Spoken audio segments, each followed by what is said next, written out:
Doctrina y Convenios 42. La ley de la Iglesia. Versículo 6. De dos en dos. Joseph B. Wirthlin dijo: muchas de nuestras asignaciones en la Iglesia las llevamos a cabo con compañeros. Desde que el Señor envió a sus discípulos de dos en dos, el compañerismo ha hecho avanzar la obra del reino. La ley de testigos del Señor requiere que por boca de dos o de tres testigos se decida todo asunto. Cuando las angustiadas mujeres llegaron al sepulcro vacío esa primera gloriosa mañana de Pascua, fueron dos mensajeros celestiales quienes declararon: no está aquí, sino que ha resucitado. Después de la ascensión del Señor del Monte de los Olivos, dos mensajeros dieron testimonio del Señor resucitado. Y ambos, el Padre y el Hijo, visitaron juntos a José Smith para dar comienzo a la gloriosa obra de la restauración. Para dar testimonio y establecer la verdad, dos son mejores que uno. Para edificar sobre este modelo divino, se han organizado para ese propósito los programas de la orientación familiar y el de las maestras visitantes. Se han llamado a compañeros para velar siempre por los miembros de la Iglesia y estar con ellos y fortalecerlos. Esperamos que se dé especial atención a los nuevos conversos por medio de los maestros orientadores y de las maestras visitantes. Todos los hermanos y las hermanas asignados pueden magnificar sus responsabilidades de cuidar y nutrir a aquellos a quienes han sido llamados a servir. Los líderes locales, en espíritu de oración, llevan a cabo esas asignaciones bajo la dirección de la autoridad del sacerdocio y del espíritu de revelación. De manera que cuando sus líderes les pidan prestar servicio, esperamos que respondan como si el Señor mismo se los estuviera pidiendo, porque Él dijo: sea por mi propia voz o por la voz de mis siervos, es lo mismo. Los compañerismos constituyen también la organización básica de las 318 misiones de la Iglesia. Al igual que los discípulos de la antigüedad, nuestros más de 56,000 misioneros van de dos en dos por todo el mundo a proclamar las buenas nuevas del Evangelio. En esta obra maravillosa de salvar almas, existe una tremenda hermandad y camaradería. Versículo 11. A menos que sea ordenado. Boyd K. Packer dijo: no es poco común ver fotografías de las autoridades generales en los edificios de la Iglesia en todas partes del mundo. Las fotografías aparecen en las publicaciones de la Iglesia. Cuando ocurre un cambio, se publican nuevas fotografías.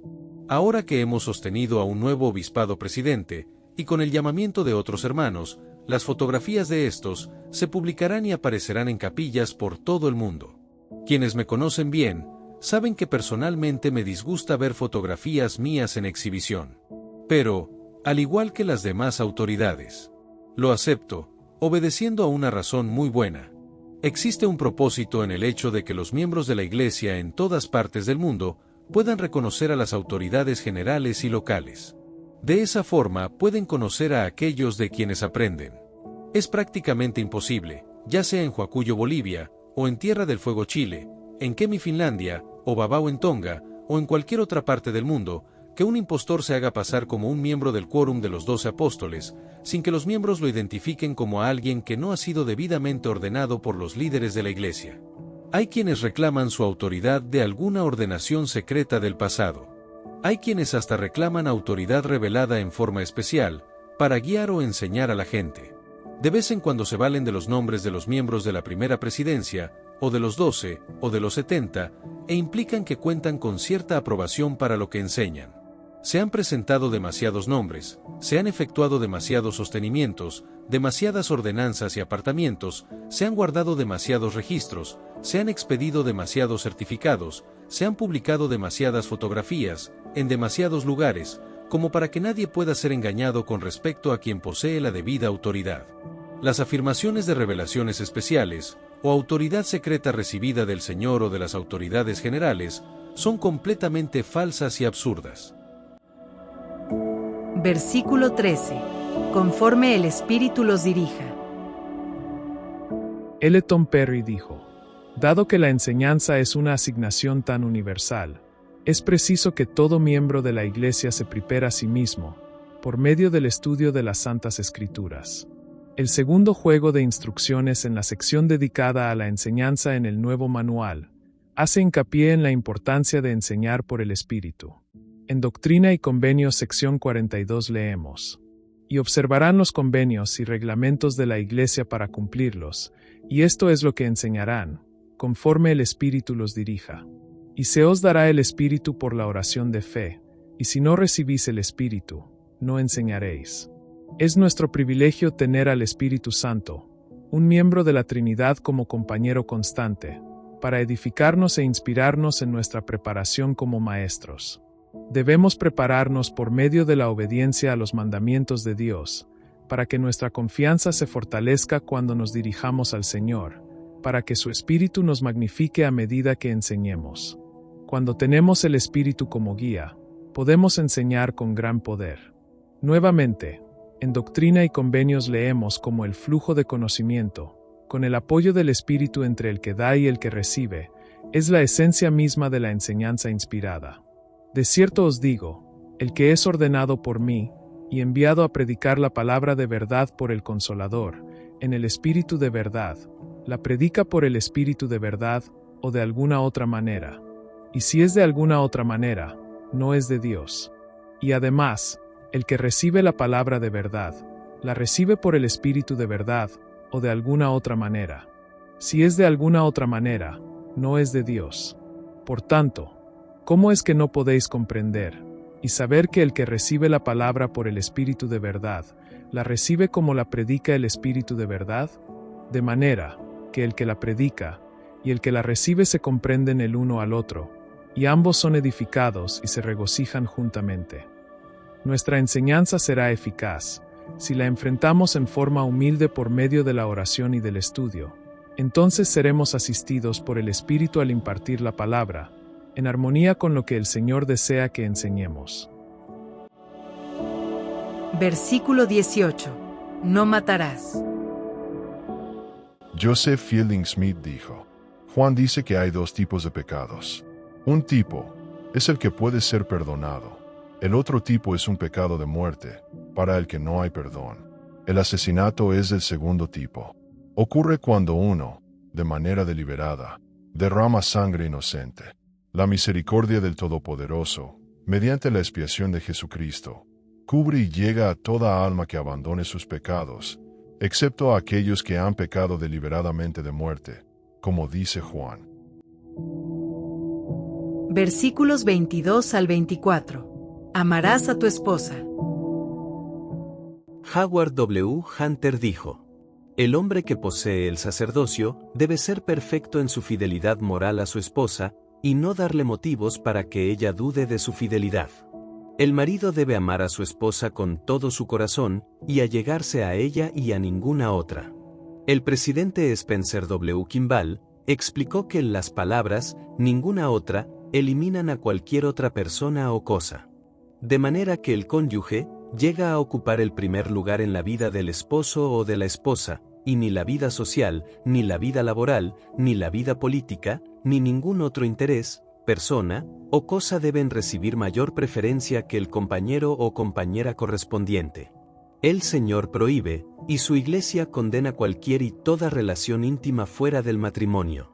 La infidelidad por parte del hombre quebranta el corazón de su esposa y hace que él pierda la confianza de ella y la confianza de sus hijos.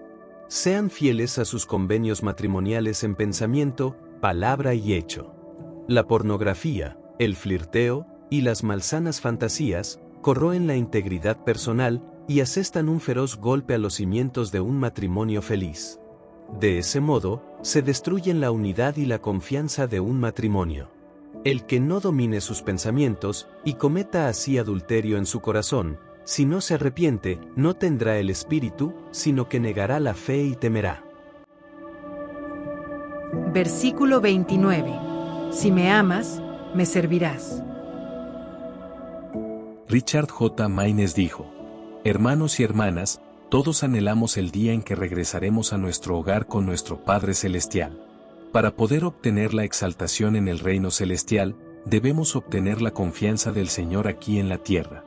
Obtenemos la confianza del Señor cuando nos la ganamos, y eso se logra mediante la forma en que vivimos su evangelio, y guardamos nuestros convenios. En otras palabras, nos ganamos la confianza del Señor, haciendo su voluntad. Recuerden cuando el Señor advirtió a José Smith en cuanto a los que, con sus labios me honran, pero su corazón lejos está de mí. Recuerden la admonición de Santiago, pero sed hacedores de la palabra, y no tan solamente oidores. Los hechos hablan más fuerte que las palabras. En realidad, los hechos significan mucho más para el Señor que las palabras. El Señor declaró en Doctrina y Convenios: si me amas, me servirás y guardarás todos mis mandamientos. El Amán y sus soldados jóvenes son un antiguo ejemplo de las bendiciones que reciben los que guardan fielmente sus promesas al Señor. Todos los miembros de la Iglesia de Jesucristo de los Santos de los Últimos Días hemos hecho promesas al Señor. Hemos prometido tomar sobre nosotros el nombre de Jesucristo, recordarle siempre y guardar sus mandamientos. Los miembros fieles de la Iglesia guardan esas promesas. Versículo 30. Consagrarás para los pobres. J. Reuben Clark Jr. dijo: el principio básico de todas las revelaciones sobre la ley de consagración es que todo lo que tenemos pertenece al Señor. Por lo tanto, el Señor puede requerirnos cualquiera o todas las posesiones que tenemos, ya que le pertenecen a Él. Bruce R. McConkie dijo: escrito está, el que no es capaz de obedecer la ley de un reino celestial, no puede soportar una gloria celestial. La ley de sacrificio es una ley celestial, al igual que la ley de consagración. Entonces, para obtener esa recompensa celestial que deseamos tanto, debemos ser capaces de vivir esas dos leyes. No siempre se nos llama a vivir toda la ley de consagración y dar todo nuestro tiempo, talentos y medios para edificar el reino del Señor en la tierra. Pero lo que ese relato de las Escrituras significa es que para obtener la salvación celestial, debemos ser capaces de vivir esas leyes en su totalidad, si somos llamados para hacerlo. Implícito en eso, se encuentra la realidad de que debemos vivirlas al grado que se nos haya llamado a hacerlo. Versículo 41. Con pureza ante mí. Gordon B. Hinckley dijo: en la revelación moderna, el Señor ha dicho: sed limpios los que lleváis los vasos del Señor. En un mundo que se deleita en la inmundicia, sean puros en la forma de hablar, de pensar, de vestir y de tratar su cuerpo. A cada uno de ustedes les digo, sean limpios en su forma de hablar. Hay tantas malas palabras y sordidez al hablar en estos días. El no expresarse en un lenguaje puro los señala como personas que tienen un vocabulario muy limitado. Cuando Jehová escribió en las tablas de piedra, dijo a los hijos de Israel: no tomarás el nombre de Jehová tu Dios en vano, porque no dará por inocente Jehová al que tomare su nombre en vano. El Señor ha reafirmado ese mandamiento mediante la revelación moderna con estas palabras: recordad que lo que viene de arriba es sagrado y debe expresarse con cuidado y por constreñimiento del Espíritu. Sean limpios en sus pensamientos, dijo el Señor, y háganse todas las cosas con pureza ante mí. Una mente sucia se expresa en un lenguaje profano y sucio. Una mente limpia se expresa en un lenguaje positivo, elevado, y en hechos que brindan felicidad al corazón. Sean puros en la forma que tratan a su cuerpo, en la manera de vestir y de actuar. No se hagan tatuajes. Si lo hacen, algún día se arrepentirán de ello. Solo por medio de un procedimiento doloroso y costoso se puede quitar un tatuaje. Sean limpios, pulcros y ordenados. Una vestimenta desaliñada lleva a tener malos modales. No me preocupa tanto lo que vistan, siempre y cuando estén arreglados y limpios. Ya sea que bendigan o repartan la Santa Cena, luzcan lo mejor que puedan. Asegúrense de su aseo personal. Versículo 42. No serás ocioso. Gordon B. Hinckley dijo: en toda la tierra no hay sustituto alguno del trabajo productivo, que es el proceso por el cual los sueños se convierten en realidad y las visiones se convierten en dinámicos logros. La mayoría de nosotros somos perezosos por naturaleza. Preferimos divertirnos a trabajar. Preferimos el ocio a la labor. Un poco de diversión y un poco de ocio son buenos, pero lo que hace destacar la vida de una mujer o un hombre es el trabajo. Lo que nos eleva por encima de la mediocridad es la expansión de la mente y el uso de nuestras habilidades manuales. El trabajo es lo que nos provee el alimento que nos nutre, la ropa que usamos, la casa en la que vivimos. Si queremos progresar y prosperar individualmente, si nuestra nación desea llegar a ser un ejemplo ante el mundo, no podemos negar la importancia del trabajo de manos diestras y de mentes instruidas. Versículos 45 y 46. Lloraréis por los que mueran. Russell M. Nelson dijo: la muerte separa el espíritu y el cuerpo, que son el alma del hombre. Esa separación causa dolor y soca a los que quedan. El dolor es real, solo su intensidad varía. Algunas puertas son más pesadas que otras. El sentido de tragedia debe de estar relacionado con la edad, puesto que cuanto más joven sea la víctima, mayor será el dolor. Y aún así, cuando un anciano o un enfermo recibe el misericordioso alivio, pocas veces sus seres queridos están preparados.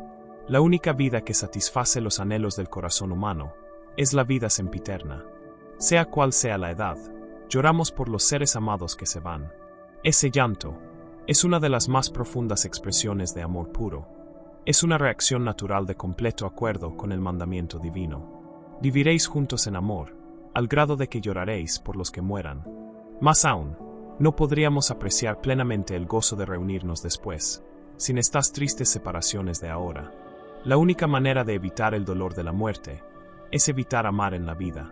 La perspectiva eterna da una paz que sobrepasa todo entendimiento. La vida no empieza con el nacimiento, ni termina con la muerte. Antes de nacer, moramos con nuestro Padre Celestial como sus hijos espirituales. Allí, esperamos ansiosamente la posibilidad de venir a la tierra y obtener un cuerpo físico. A sabiendas, aceptamos los riesgos de la vida terrenal, que nos permitiría el ejercicio del albedrío y la responsabilidad. Esta vida iba a ser un estado de probación, un tiempo de preparación para presentarse ante Dios. Pero como ahora, veíamos el regreso al hogar como la mejor parte de esa jornada. Antes de embarcarnos en un viaje, nos gusta asegurarnos de tener un boleto de ida y vuelta. El regreso a nuestro hogar celestial nos exige pasar a través, no alrededor de las puertas de la muerte. Nacimos para morir, y morimos para vivir. Como simiente de Dios, apenas abrimos los capullos en la tierra, pero florecemos plenamente en los cielos. Versículo 48. Si no está señalado para morir. Lance Bevigman dijo: la humildad y la sumisión son una expresión de total disposición a dejar que las preguntas que principian con ¿por qué? Queden por ahora sin respuesta, o quizás incluso para preguntarnos ¿por qué no? Es perseverando hasta el fin que alcanzamos los propósitos de esta vida. Pienso que la prueba suprema de la mortalidad es afrontar el por qué y después olvidarse de él, confiando humildemente en la promesa del Señor de que todas las cosas tienen que acontecer en su hora. Pero el Señor no nos ha dejado sin consuelo ni sin respuestas. Sobre la curación de los enfermos, claramente ha dicho: y además, sucederá que el que tuviere fe en mí para ser sanado, y no estuviere señalado para morir, sanará. Muy seguido pasamos por alto la frase condicional, y no estuviere señalado para morir, o podríamos añadir, para estar enfermo o incapacitado. Por favor, no se desesperen cuando se hayan ofrecido oraciones fervientes, se hayan dado bendiciones del sacerdocio, y aún así, sus seres queridos no mejoren, o incluso dejen este mundo. Consuélense al saber que ustedes hicieron todo lo que pudieron. Esa fe, ayuno y bendición no pueden ser en vano. El que un hijo no se recupere a pesar de todo lo que se haya hecho a su favor puede, y debe, ser la base para la paz y la tranquilidad de todos los que lo aman. El Señor, que inspira las bendiciones y que oye toda oración ferviente, lo ha llamado de todas formas a su lado. Todas las experiencias con la oración, el ayuno y la fe, tal vez hayan sido más para nuestro beneficio que para el de nuestro ser querido. Versículo 61. Revelación tras revelación. Tad R. Callister dijo: el derecho de recibir revelación es inherente a cada llamamiento en la Iglesia. Por tanto, estos presidentes de quórum de diáconos deben saber que tienen el derecho de recibir revelación para hacer recomendaciones sobre quienes serán sus consejeros, el derecho de recibir revelación en cuanto al rescate de los que están perdidos, y el derecho de recibir revelación para enseñar sus deberes a los miembros del quórum. Un líder sabio enseñará al presidente del quórum de diáconos los principios que lo ayudarán a recibir revelación. Podría enseñarle la promesa inequívoca del Señor: si pides, recibirás revelación tras revelación. El Señor es muy generoso en cuanto a dar revelaciones. ¿No le recordó él a José Smith y a Oliver Cowdery: me has consultado, y cuántas veces lo has hecho, has recibido instrucción de mi espíritu? Así puede suceder con ustedes, presidentes de quórum de diáconos. El Señor los ama y desea revelarles la mente y voluntad de Él. ¿Pueden imaginarse al Señor teniendo un problema que Él no pueda resolver? Yo no puedo. Debido a que ustedes están autorizados a recibir revelación, Él puede ayudarlos a resolver cualquier preocupación que tengan como presidentes de su quórum, si tan solo piden su ayuda. Ustedes, líderes maravillosos, pueden enseñarle al presidente del quórum de diáconos que la revelación no reemplaza el esfuerzo diligente, ni el hacer nuestras tareas. El presidente Henry B. Eyring le preguntó una vez al presidente Harold B. Lee: ¿qué debo hacer para recibir revelación? El presidente Lee le respondió: si deseas recibir revelación, haz tu trabajo. Versículo 88. Si tu hermano te ofende. David a Bernard dijo: de alguna forma y en algún momento, alguien en esta iglesia hará o dirá algo que podrá considerarse ofensivo.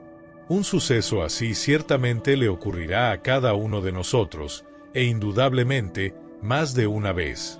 Aun cuando las personas no tengan la intención de lastimarnos ni de ofendernos, actuarán alguna vez con falta de consideración y de tacto. Si bien ustedes y yo no podemos ejercer control sobre las intenciones, ni el comportamiento de las demás personas, si determinamos la forma en la que actuaremos.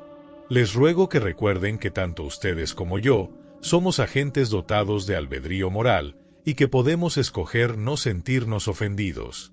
No deja de ser interesante que a la admonición, sed pues, vosotros perfectos, preceda de inmediato el consejo sobre el modo en que debemos actuar ante los que nos hacen mal y nos ofenden. Evidentemente, los estrictos requisitos que llevan a la perfección de los santos comprenden asignaciones que nos ponen a prueba y presentan un reto.